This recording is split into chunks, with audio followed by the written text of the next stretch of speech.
మానవ జీవితానికి విద్యుత్కు ముడిపడి ఉంది. ఏ అవసరం కావాలన్నా ఇప్పుడు కరెంటు లేనిదే అడుగు ముందుకేసే పరిస్థితి లేదు.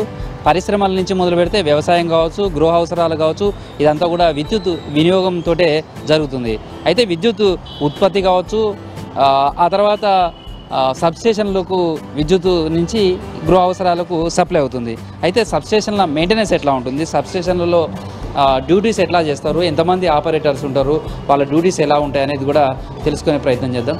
సార్, అంటే చాలామందికి విద్యుత్కు సంబంధించి చూస్తే సబ్స్టేషన్ నుంచి మనకి ఇళ్ళకు కావచ్చు, లేదా వ్యవసాయానికి కావచ్చు, లేదా పరిశ్రమలకు వస్తుంటుంది. అసలు ఇక్కడికి పవర్ ఎట్లా వస్తుంది, దీని నుంచి మీరు ఎట్లా సప్లై చేస్తారు, తర్వాత ఈ సబ్స్టేషన్లో ఎలాంటి వర్క్ ఉంటుంది?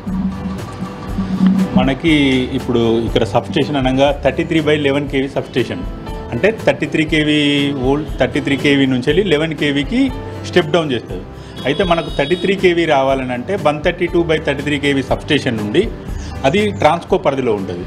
దాని దగ్గర నుంచి వెళ్ళి మనకు 33 kV లైన్ అనేది ఈ సబ్స్టేషన్కి ఇన్కమింగ్ వస్తుంది. 33 kV 11 kV సబ్స్టేషన్కి 33 kV ఇన్కమింగ్ వస్తే ఆ 33 kV నుంచి వెళ్ళి మనం పవర్ ట్రాన్స్ఫార్మర్ ఉంటుంది. ఆ పవర్ ట్రాన్స్ఫార్మర్ నుంచి వెళ్ళి స్టెప్ డౌన్ చేసి 11 kVకి చేస్తాం. 11 kV చేసి ఒక్కొక్క ఏరియాని బట్టి మనం 11 kV ఫీడర్స్ అని ఉంటుంది. ఒక ఏరియా ఇప్పుడు డిఫరెంట్ ఏరియాస్ బట్టి, ఒకటి భవాన్ నగర్, గోకుల్ నగర్, ఆ ఏరియాకు 11 kVకి వచ్చాక ఆ 11 kV నుంచి వెళ్ళి ట్రాన్స్ఫార్మర్ ఏం చేస్తుంటే స్టెప్ డౌన్ చేస్తుంది. 11 kV నుంచి వెళ్ళి 440 volts, ఆ 440 నుంచి మన ఇంటికి ఇవ్వడానికి 3 phase సప్లై ఇవ్వడానికి మళ్ళీ ట్రాన్స్ఫార్మర్ నుంచి వెళ్ళి స్టెప్ డౌన్ చేసుకుంటూ వస్తారు. ఇక్కడ సబ్స్టేషన్కి వచ్చేవరకు మామూలుగా 3 ఆపరేటర్లు ఉంటారు. 8 hours డ్యూటీ ఉంటుందండి. ఒక్కొక్కరు 8 hours చేసుకుంటూ షిఫ్ట్, మళ్ళీ 8 hours తర్వాత ఇంకొకరు చేంజ్ అవుతా అంటారు డైలీ. ఇప్పుడు ఈ మానిటరింగ్ సబ్స్టేషన్ సంబంధించిన ప్రతి హవర్లీ రీడింగ్ తీసుకుంటా అంటారు. బ్రేకర్ 11 kV కానీ అక్కడ వోల్టేజెస్ కానీ, పీటీఆర్ది టెంపరేచర్, ఆయిల్ టెంపరేచర్ కానీ అన్ని రికార్డ్ అయినాయా, ప్రాపర్గా ఏమైనా ప్రాబ్లమ్స్ వచ్చినాయా అనేది వాళ్ళు చెక్ చేస్తారు. లాగ్ మెయింటైన్ చేసి ప్రతి హవర్లీ రీడింగ్స్ రాస్తుంటాం. ఎంత కన్జంప్షన్ జరిగింది, ఎంత కిలో వాట్స్, ప్రతి ఫీడర్ మీద ఎంత ఉన్నది, టోటల్ ఫీడర్ లోడ్ ఎంత, మ్యాక్సిమం మినిమం ఎంత లోడ్ అనేది, మన టెంపరేచర్ అనేది ప్రతి హవర్లీ మెయింటైన్ చేసుకుంటూ ఉంటారు. ఇప్పుడు ఏదైనా ప్రాబ్లం వచ్చినా, ట్రిప్ అయినా, ఏదైనా కానీ ఇక్కడ నుంచి వెళ్ళి వాళ్ళు మన ఏఈకి ఇంటిమేట్ చేస్తారు. సబ్స్టేషన్లో ఏమైనా ప్రాబ్లం వస్తే ప్రతి 8 hours ఒకరు వాళ్ళు మానిటరింగ్ చేసుకుంటూ ప్రతి అవర్లీ రీడింగ్ తీస్తూ అంటారు. ఏమన్నా ఎల్సీలు కావాలన్నా, బ్రేక్ డౌన్ అయినా, ఏమైనా ట్రిప్పింగ్ అయినా వాళ్ళు ఇక్కడ మానిటరింగ్ చేసుకుంటూ వాళ్ళే ఇస్తూ అంటారు. ఇక్కడ ఏబీసీ ఓపెన్ చేయడము, ఇప్పుడు ఒకవేళ ఎల్సీ కావాలనుకున్నాను అనుకోండి, అక్కడ ఏబీసీ బ్రేకర్ ఆఫ్ చేసి ఏబీసీ ఓపెన్ చేసి ఎర్తింగ్ ఇట్లా చేస్తారు వాళ్ళే. ప్రతి క్షణం చాలా విలువైనది. అంది వచ్చిన టెక్నాలజీని అందుబాటులో తీసుకురావాలి, వినియోగదారులకు మరింత సేవలు అందించాలి. ఇదే కోణంలో ఎన్పీడీసీఎల్ పనిచేస్తుంది. అందులో భాగంగానే వినియోగదారులకు మరింతమైనటువంటి సేవలు అందించేందుకు ప్రయత్నాలు జరుగుతున్నాయి. ఒక కొత్త ఒరవడికి శ్రీకారం చుట్టారు. మనం ఇప్పటివరకు సబ్స్టేషన్ల దగ్గర చూసాం, విద్యుత్కు సంబంధించినటువంటి సరఫరా ఎట్లా జరుగుతుంది, తర్వాత మ్యాన్ పవర్ లేకుండానే దాన్ని ఎట్లా ఆపరేట్ చేస్తారని. ప్రస్తుతం మనం ఎన్పీడీసీఎల్కి సంబంధించిన కార్పొరేట్ ఆఫీస్లో ఉన్నాం, స్కాడా సెంటర్లో ఉన్నాం. ఇక్కడి నుంచే 2 ప్రయోగాత్మకంగా తీసుకున్నటువంటి సబ్స్టేషన్లకు సంబంధించినటువంటి మానిటరింగ్ అంతా కూడా ఇక్కడి నుంచే ఇంజనీర్లు పర్యవేక్షిస్తారు. ప్రస్తుతం మనం ఈ స్క్రీన్ మీద కనిపిస్తుంది, ఇదేమో నక్కలగుట్టకు సంబంధించినటువంటి 33/11 kV సబ్స్టేషన్కి సంబంధించినటువంటి అక్కడ విద్యుత్కు సంబంధించినటువంటి లోడ్ ఎలా ఉంటుంది, తర్వాత దానిపై ఆ సబ్స్టేషన్ కింద ఉన్నటువంటి 11 kVకి సంబంధించినటువంటి సబ్స్టేషన్లు ఫీడర్స్ ఎట్లా ఉంటాయి, తర్వాత సప్లై ఎట్లా ఉంటుంది, ఎక్కడన్నా బ్రేక్ డౌన్ అవుతుందా, వాటికి సంబంధించినటువంటి ఇక్కడి నుంచే ఆపరేట్ చేస్తారు. సేమ్ టైంలో మనకు అవతల పక్కన ఉన్నటువంటి స్టేటస్ కనపడుతుందేమో ఆజం జాహీ మిల్స్కు సంబంధించినటువంటి 33/11 సబ్స్టేషన్కి సంబంధించి. సేమ్ టైంలో వాటితో పాటు మనం ఇక్కడ కనిపిస్తున్నటువంటి స్క్రీన్ మీద చాలా కెమెరాస్ కనిపిస్తున్నాయి. ఇవంతా కూడా ఆ సబ్స్టేషన్లకు సంబంధించినటువంటి సీసీ కెమెరాస్. అంటే అక్కడ జనరల్గా అయితే ఆపరేటర్స్ ఇదంతా కూడా అక్కడ ఉండే సబ్స్టేషన్ ఆపరేటర్లే పనిచేసేవాళ్ళు. కానీ ఈ టెక్నాలజీ ఉపయోగించి మనుషులు అవసరం లేకుండానే అక్కడ పని ఏ విధంగా ఉంది అనేది ఆపరేట్ చేయడానికి సీసీ కెమెరాల ద్వారానే వాళ్ళు పర్యవేక్షిస్తుంటారు. మనకి ఇదంతా కనిపిస్తుంది ఆజం జాహీ మిల్కి సంబంధించినటువంటి సబ్స్టేషన్.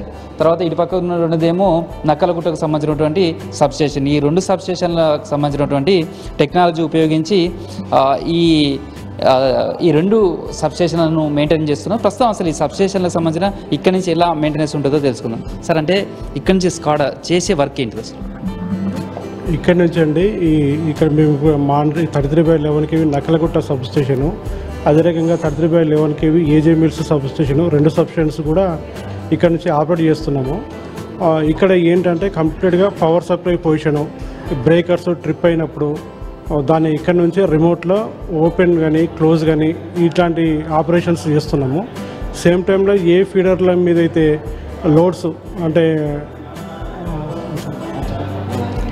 ఈ ఫీడర్ల పైన లోడ్స్ ఏ రకంగా ఉన్నాయి అంటే 50 amps లోడా లేదా 100 amps లోడా ఈ రకంగా ఇక్కడికి మాకు అక్కడ ఏదైతే వస్తుందో లోడు ఇక్కడ మేము డైరెక్ట్ మానిటర్ చేయడానికి ఉంటుంది. లోడ్ పెరుగుతున్న క్రమంలో ఇమీడియట్లీ మా స్టాఫ్కి మా ఫీల్డ్ ఆఫీసర్స్ని కూడా ఇక్కడ నుంచే మేము అలర్ట్ చేస్తుంటాం. లోడ్స్ ఇట్లా వచ్చినాయి అని చెప్పి వాళ్ళని అలర్ట్ చేస్తుంటాం. మేమండి ఇప్పుడు ఈ బ్రేకర్ ఓపెన్ అయింది, ఏదైనా ఫాల్ట్ వచ్చింది, ఫీల్డ్ లెవెల్లో ఫాల్ట్ వచ్చింది, బ్రేకర్ ఓపెన్ అయింది. అట్లాంటి సిచ్యువేషన్లో ఏంటంటే ఈ మెసేజ్ డైరెక్ట్ నెట్వర్క్ ద్వారా టెలిఫోన్ మెసేజ్ వెళ్తుందండి. కన్సర్న్ ఫీల్డ్ ఆఫీసర్స్కి టెలిఫోన్ మెసేజ్ వెళ్తుంది. సేమ్ టైంలో మాకేంటంటే ఇక్కడ ఇండికేషన్స్ ఆ ట్రిప్ అయింది అనేది ఇక్కడికి అలారం కూడా వస్తుంది. ఈ వాయిస్ అలారం వస్తుంది, సేమ్ టైంలో టెక్స్ట్ అలారమ్స్ కూడా వస్తాయి. దాన్ని మేము అక్నాలెడ్జ్మెంట్ చేసుకొని మళ్ళీ వీటిని క్లోజ్ చేస్తుంటాము. పర్మనెంట్ ఫాల్ట్స్ వచ్చినాయి అని చెప్పంటే ఇమీడియట్లీ ఫీల్డ్ ఆఫీసర్స్కి కాల్ చేసి వాళ్ళకు ఫాల్ట్ రెక్టిఫై చేసుకోమని చెప్పి అంటాం. ఫీల్డ్ రెక్టిఫై అయిన తర్వాత అగైన్ మళ్ళీ బ్రేకర్ని క్లోజ్ చేసి సప్లై రీస్టోరేషన్ చేస్తాం. కొంతమంది ఉన్నారు ఆఫీసర్స్, వాళ్ళతో కూడా మాట్లాడదాం. అంటే ఇక్కడ మీకు ఎట్లా మీ దగ్గరికి అబ్జర్వేషన్ చేస్తారు? సీసీ కెమెరాకి సంబంధించినటువంటి వాటితో కూడా ఏమేమి చూస్తుంటారు? అంటే మేము ఇక్కడ అలారమ్స్ అవి వస్తూ ఉంటాయండి. ఆ అలారమ్స్ చూస్తూ ఉంటాము. అది మాకు ఒక అలారం సౌండ్ పెట్టారు, దాంతో మేము చెక్ చేసుకొని అక్కడ వాళ్ళకి చెప్తాము. వాళ్ళు ఈఎల్ ట్రిప్ అవ్వడం, ఇక్కడ నుండి ఓపెన్ చేయడం, క్లోజ్ చేయడం, వాళ్ళు ఎల్సీలు అడిగితే ఇక్కడ నుండి ఇవ్వడం, అలా చేస్తాం. నార్మల్ సబ్స్టేషన్లకును ఇప్పుడు ఈ మోడల్ సబ్స్టేషన్లకి ఏంటి తేడా? నార్మల్గా అంటే వాళ్ళే ఓపెన్ చేసుకొని వాళ్ళే క్లోజ్ చేసుకునేవారు, కానీ ఇక్కడ మేమే ఆపరేట్ చేస్తున్నాం. రిమోట్లో పెట్టుకొని మేమే ఆపరేట్ చేస్తున్నాం. లోకల్లో ఉంటే వాళ్ళు ఆపరేట్ చేసుకోవడానికి ఉంటుంది, కాబట్టి రిమోట్లో పెట్టేసి మేమే ఆపరేట్ చేస్తూ ఉంటాం. అబ్జర్వేషన్ ఎట్లా అంటే 24 hours ఉంటుందా? దాన్ని ఎట్లా చేస్తుంటారు? ఏమేమి రికార్డ్స్ మీరు మెయింటైన్ చేస్తారు? మళ్ళీ 24 hours ఉంది ప్రస్తుతం. సార్ ఈ 2 సబ్స్టేషన్స్కి 24 hours పెట్టారు.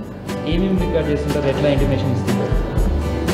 అంటే ఇంటిమేషన్స్ అంటే ఫాల్ట్స్ వస్తూ ఉంటాయండి. ఆ ఫాల్ట్స్ మేము వాళ్ళకి స్టాఫ్కి ఇంటిమేషన్ చేస్తూ ఉంటాం. ఈ 2 సబ్స్టేషన్సే కాకుండా మిగతా ఇంకా 16 సబ్స్టేషన్స్లో ఫాల్ట్స్ వస్తే కూడా మేము వాళ్ళకి ఇంటిమేషన్స్ ఇస్తాం. ప్రస్తుతం అయితే ఈ 2 సబ్స్టేషన్స్కి మట్టుకి టోటల్గా అన్మ్యాన్ చేశారు సార్.